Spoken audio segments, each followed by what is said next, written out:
Hello Mr. Collins, my name's Sam. I'm one of the technicians here at Lexus Sidcup. I'm going to carry out a demonstration on how to fit the detachable tow bar to the back of the Lexus RX.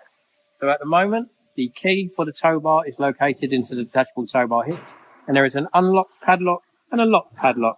If I now put the key into the unlocked position and pull the outer sleeve to this position here and turn up, the tow bar is now being able to be accepted by the towing hitch and can be inserted there, and the tow bar is now fully secure. If I now come to the key area and move the key into the padlock position, this now means that the tow bar cannot be undone and removed from the vehicle without being unlocked first. A simple cover here to cover this up. The wire harness is also located on this side of the vehicle here, which can be pulled down so access can be given and power to the rear of the vehicle. This is also conveniently tucked away and stowed when not being used. To release the tow bar from the vehicle, if you uncover the lock, insert the key again and move the key to the unlock position. So the arrow is now pointing to the unlock padlock. We pull the tow bar outwards and then up.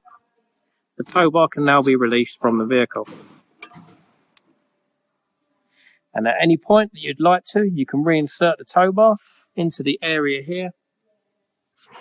And the tow bar again is now secured. And just once again, to fit the tow bar, turn the key to the lock position and remove. I'd like to take this opportunity to thank you for using Lexus Sidcup, and I hope you enjoyed the video.